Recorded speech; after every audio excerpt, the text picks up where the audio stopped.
Music has always been a cornerstone of MySpace. The foundation of MySpace was really, I guess, founded on the basis of artists creating communities and then connecting with fans. And launching the service is really a natural extension of that experience, providing, I guess, a 360-degree opportunity to not only create a dialogue between artists and fans, also enabling artists to broadcast their work. And now the enhancements to the service create a commercial opportunity for artists to also then go on to sell their work. So it's possible for musicians to publish their own song, put it up on the site and get people to pay for it? A lot of young bands already use the site to publish their works and to create an audience and to really broadcast themselves throughout the world globally and to create a following. What they're then able to do is go on and create commercial opportunities for themselves via selling their music via the site.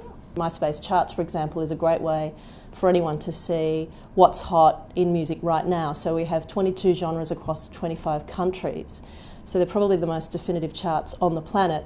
Also providing insight as to what is really hot within the MySpace communities. There are a lot of other download services, aren't they? Orange, Nokia have got them on the phone. There's Spotify, which has been a big success this year. Why would anyone use MySpace music? Other services, I think, are more around sort of, an aggregation of catalogue and just streaming. The MySpace music service extends that offering and really creates a marketplace for, we have 5 million artists on MySpace. We have millions and millions of music fans throughout the world that are coming together and not only streaming music, but also discovering artists, discovering new artists and creating an interaction between artists and their fans. Now you've made a relationship with PRS, this is the copyright people.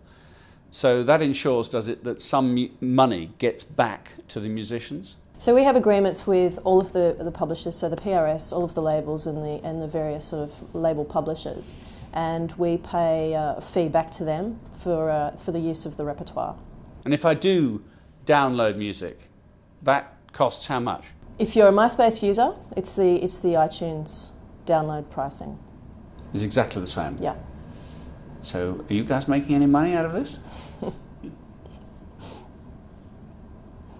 Are you making any money? It's a well-known fact that it's a challenging business model. Okay.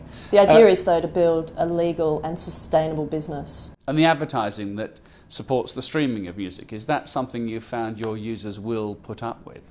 So the streams themselves don't have ads in them. There is advertising placement around the profiles. Users on MySpace have actually always been quite accepting of ads because we've always had ads on the site. So it's almost sort of been that trade-off, I suppose, and that sort of understanding between users and MySpace, in that they get this sort of service for free and they get access to artists and they get to see all this great content, to experience a lot of sort of money can't buy opportunities with access to artists and events.